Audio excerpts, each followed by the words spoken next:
नमस्कार, देवभूमि समाचारों में आपका स्वागत है। मैं हूं आपके साथ सबिहा। आगे आप मेरे साथ देखेंगे उत्तराखंड से जुड़ी तमाम छोटी बड़ी खबरें विस्तार से, लेकिन सबसे पहले नजर हेडलाइंस पर। प्रधानमंत्री मोदी के कुमाऊं दौरे की तैयारियों में बीजेपी ने झोंकी ताकत। सीएम धामी ने रैली स्थल का निरीक्षण कर जांची व्यवस्थाएं। 30 दिसंबर को आएंगे प्रधानमंत्री। कुमाऊं में कांग्रेस ने उत्तराखंडीयत अभियान की शुरुआत कर दिया संदेश। प्रदेश की संस्कृति बचाने के लिए प्रदेश भर में चलेगा अभियान, जनता को करेंगे जागरूक। बढ़ते ओमिक्रॉन के खतरे के बीच स्वास्थ्य विभाग अलर्ट। दून अस्पताल में टेस्टिंग बढ़ाने के निर्देश, बाकी व्यवस्थाएं भी पुख्ता होने का दावा।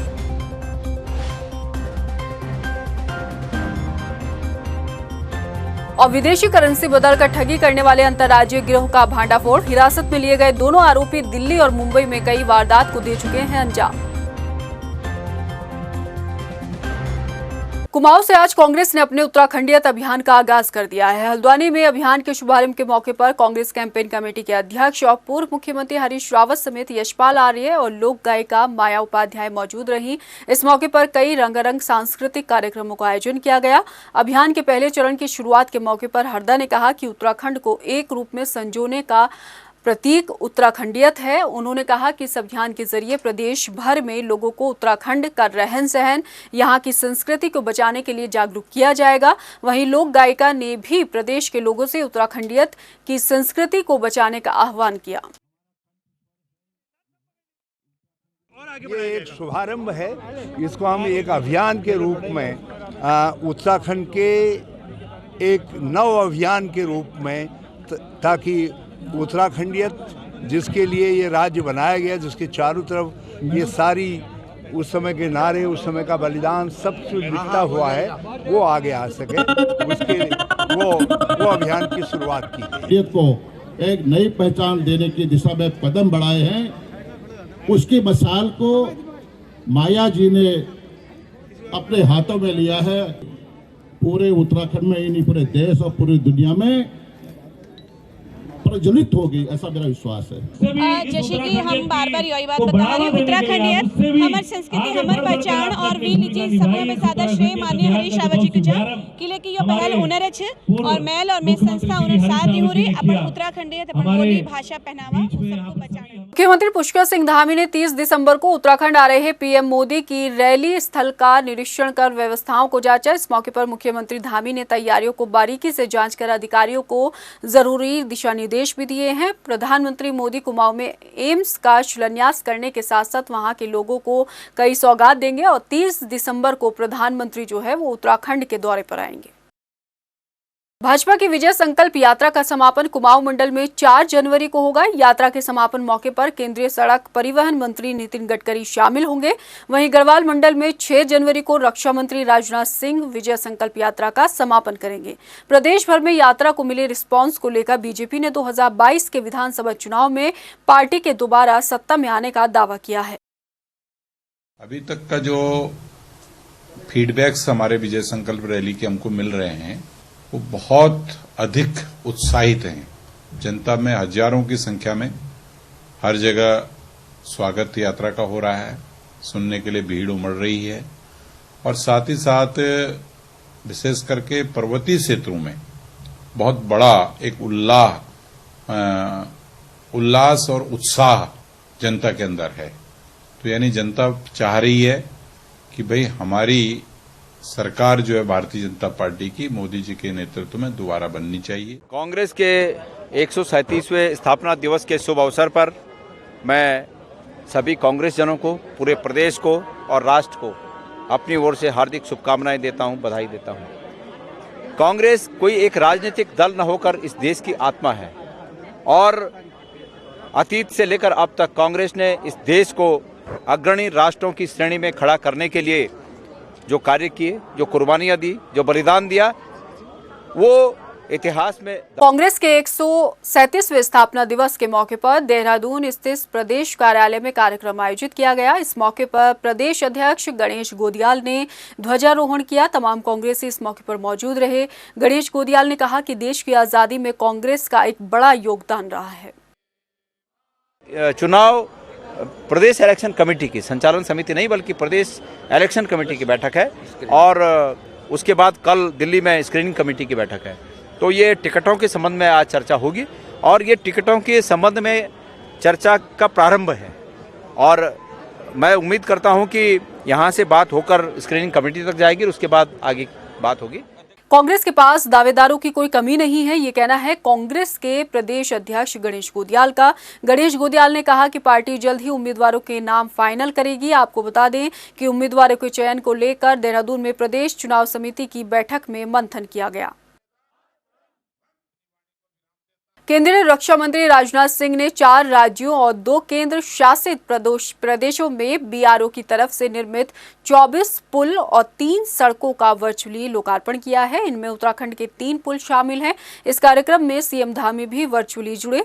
रक्षा मंत्री ने कहा कि बीआरओ की सड़कें, टनल और पुलों की वजह से अब समय की बचत होगी। वहीं मुख्यमंत्री पुष्कर सिंह धामी ने कहा कि उत्तराखंड और यहाँ के सीमावर्ती क्षेत्रों में रहने वाले लोगों को इसका फायदा मिलेगा। हमेशा सुर्खियों में रहने वाले बीजेपी विधायक देशराज कड़वाल एक बार फिर सुर्खियां बटोर रहे हैं, लेकिन इस बार वो चर्चा किसी कारनामे को लेकर नहीं बल्कि टिकट दावेदारी का राग अलाप रहे उम्मीदवारों को लेकर छा गए। देशराज कड़वाल का सुर्खियों में रहने का ये कोई पहला मामला नहीं है। इससे पहले भी वो कई बार विवादित बयान दे चुके हैं। देखिए रिपोर्ट।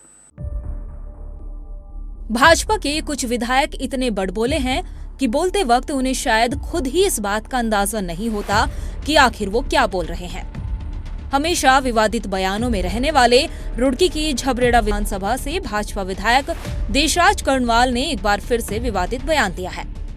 इस बार उन्होंने राजनीतिक दलों के दावेदारों की तुलना मक्खी से कर डाली।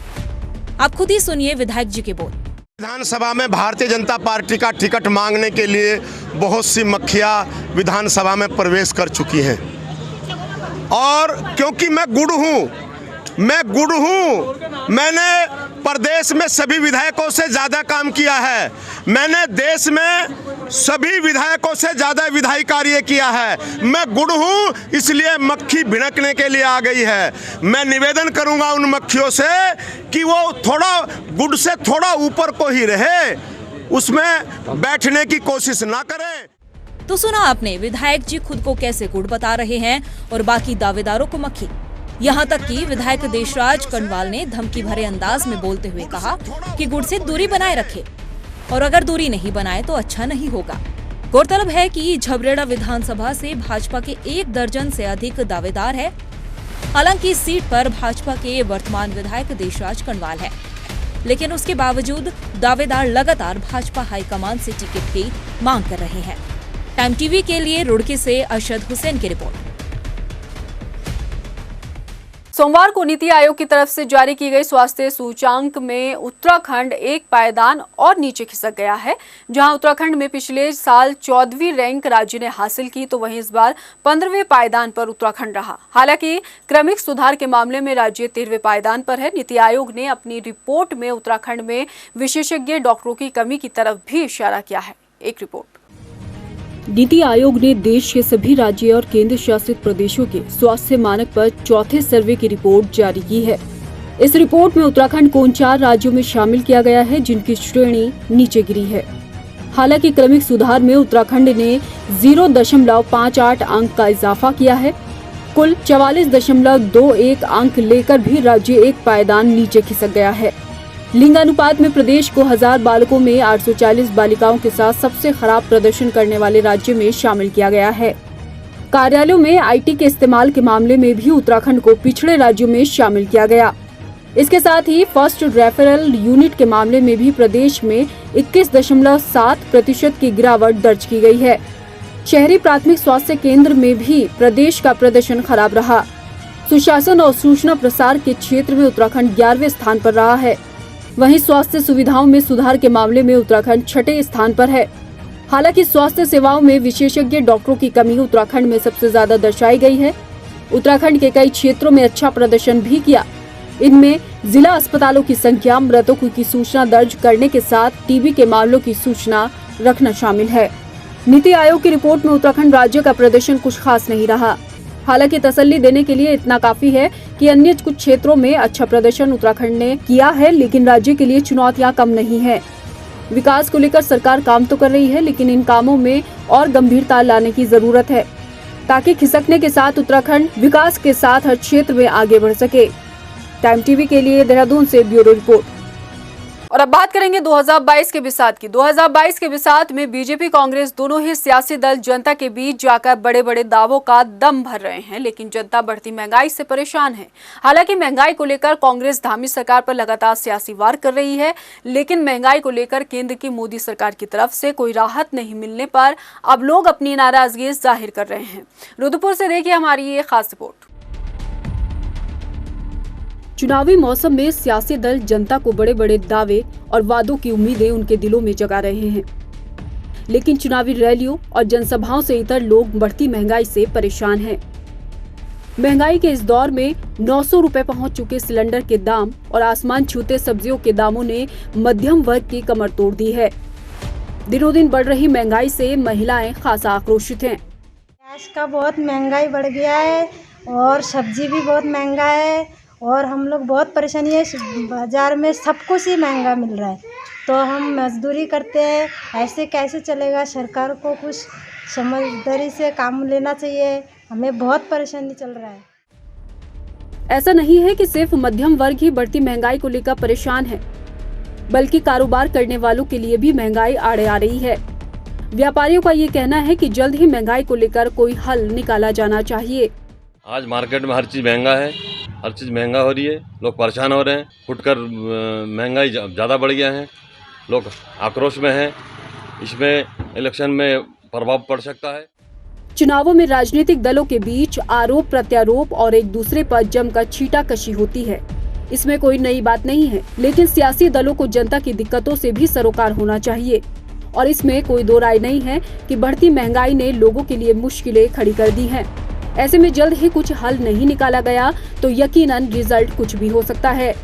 टाइम टीवी के लिए रुद्रपुर से गौतम सरकार की रिपोर्ट। विधायक निधि खर्च कर पाने में तो उत्तराखंड के ज्यादातर विधायक फिसड्डे साबित हुए, मगर चुनावी साल में सरकारी विभागों के खर्च की रफ्तार इतनी सुस्त है कि 22 विभागों में अब तक सिर्फ 40% से कम बजट ही खर्च किया गया है। किन विभागों का क्या कुछ हाल है, देखिए हमारी इस पड़ताल में। चुनावी साल में कई विभागों के खर्च करने की रफ्तार बेहद ही कम है। 22 महकमे तो ऐसे हैं जिनमें 40% से कम बजट खर्च किया गया है, जबकि 3 खास विभागों का खर्च तो 5% से भी कम रहा। केंद्र पोषित योजनाओं में भी बजट के प्रावधान के सापेक्ष खर्च की रफ्तार संतोषजनक नहीं है। हालांकि मुख्य सचिव ने विभागों को केंद्र पोषित योजनाओं की स्वीकृति के लिए ताकत झोंकने के निर्देश दिए हैं। पर्यटन विभाग में 250.19 करोड़ का प्रावधान है और इसमें 22.44% खर्च हुआ है। कृषि विभाग की बात करें तो 561.00 करोड़ का प्रावधान रहा, 23.81% खर्च हुआ। पेयजल निगम को 2374.16 करोड़ का प्रावधान बजट में है, जबकि खर्च प्रतिशत देखा जाए 26.47% रहा। राजकीय सिंचाई विभाग की बात करें तो 1211.46 करोड़ का प्रावधान है, जबकि 26.47% ही खर्च हो पाया है। लोक निर्माण विभाग में 2740 करोड़ रुपए का प्रावधान बजट में रखा गया था और 27.71% खर्च रहा। सहकारिता विभाग में 200.41 करोड़ का प्रावधान और प्रतिशत खर्च की बात करें तो 29.85 रहा। शहरी विकास विभाग में 110.02 करोड़ रुपए का प्रावधान रहा और 32.46% खर्च रहा। महिला सशक्तिकरण एवं बाल विकास विभाग की बात करें तो 1209.87 करोड़ का प्रावधान है और खर्च का प्रतिशत रहा 32.06। डेयरी विकास विभाग को 89.89 करोड़ रुपए का प्रावधान है और इसमें 34.51% खर्च हुआ। पंचायती राज विभाग की बात करें तो 125.53 करोड़ रुपए बजट का प्रावधान रहा और 35.76% खर्च हुआ।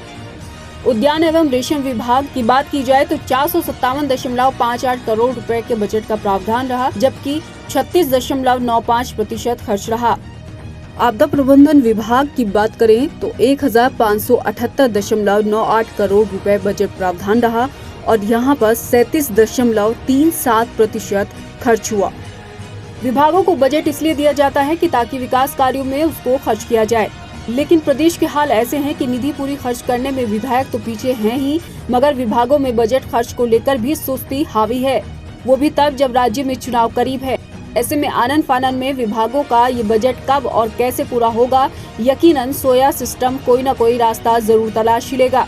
टाइम टीवी के लिए ब्यूरो रिपोर्ट, देहरादून। उत्तराखंड में कोरोना के नए वेरिएंट ओमिक्रॉन के 3 मामले सामने आने के बाद स्वास्थ्य विभाग सतर्क हो गया है। देहरादून सीएमओ ने सभी अस्पतालों में स्वास्थ्य व्यवस्थाएं दुरुस्त करने के निर्देश दिए हैं। सीएमओ ने बताया कि ओमिक्रॉन की टेस्टिंग दून अस्पताल में हो रही है, इसके साथ ही सारी व्यवस्थाएं पुख्ता की गई हैं। ओमिक्रॉन के 3 मामले जो है वो अभी कंफर्म हुए हैं यहाँ पर, और अभी तक तीनों ठीक हैं, कहीं कोई दिक्कत नहीं है। और यहाँ पर जो हमारे लोग आ रहे हैं कोविड पॉजिटिव, उन सभी के सैंपल 100% उनको दून मेडिकल कॉलेज भेजा जा रहा है जीनोम सैंपलिंग के लिए। तो जीनोम सीक्वेंसिंग जो है होना ज़रूरी है, इसलिए जो है 100% हम ये एश्योर कर रहे हैं कि ये सारे मामले दून रेफर कर दिए जाते हैं। उधर बढ़ते ओमिक्रॉन के मामले के बीच रुद्रपुर के दिनेशपुर में बालिका इंटर कॉलेज में 7 छात्राओं के कोविड पॉजिटिव मिलने के बाद स्कूल प्रशासन में हड़कंप मच गया। बच्चों के पॉजिटिव मिलने के बाद स्वास्थ्य विभाग की पूरी टीम मौके पर पहुंची और सभी छात्राओं के सैंपल लिए गए। स्कूल प्रशासन ने सभी अभिभावकों और छात्राओं से कोविड नियमों का पालन करने की अपील की है। हमने बच्चों के लिए सैनिटाइज करके ही विद्यालय के अंदर आते हैं, और सारे बच्चे मास्क लगाते हैं, और यहाँ पर सब बच्चों से थोड़ा सोशल डिस्टेंसिंग का पालन करते हैं।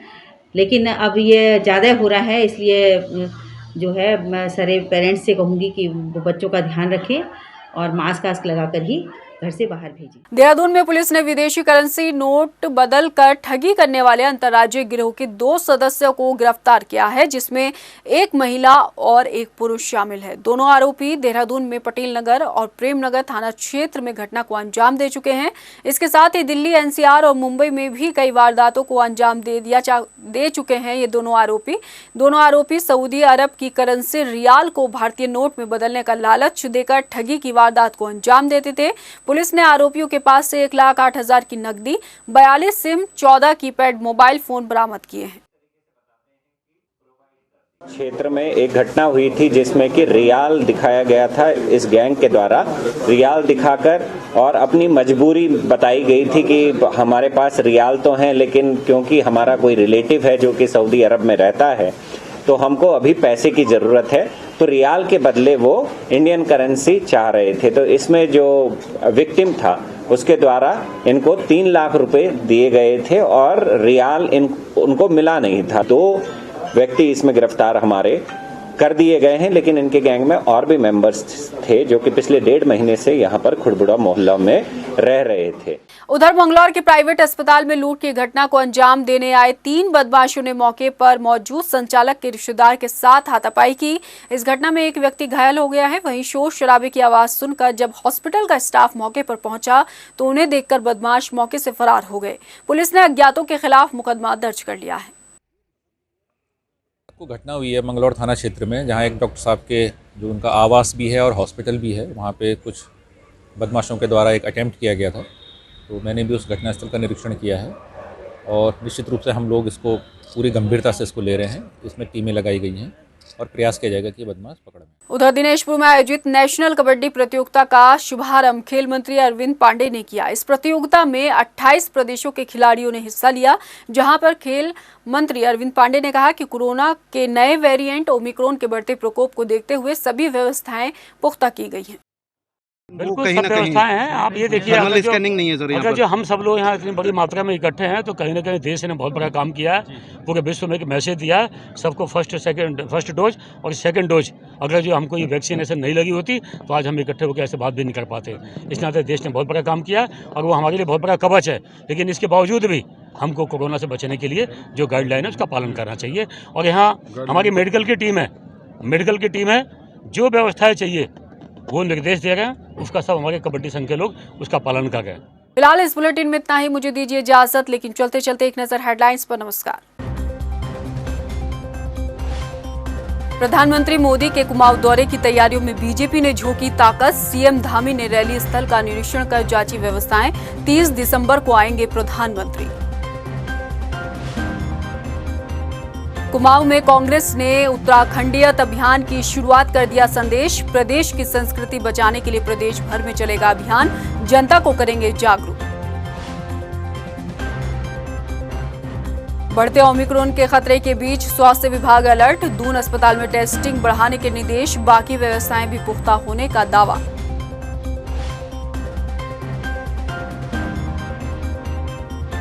और विदेशी करेंसी बदलकर ठगी करने वाले अंतर्राज्यीय गिरोह का भांडाफोड़। हिरासत में लिए गए दोनों आरोपी दिल्ली और मुंबई में कई वारदात को दे चुके हैं अंजाम।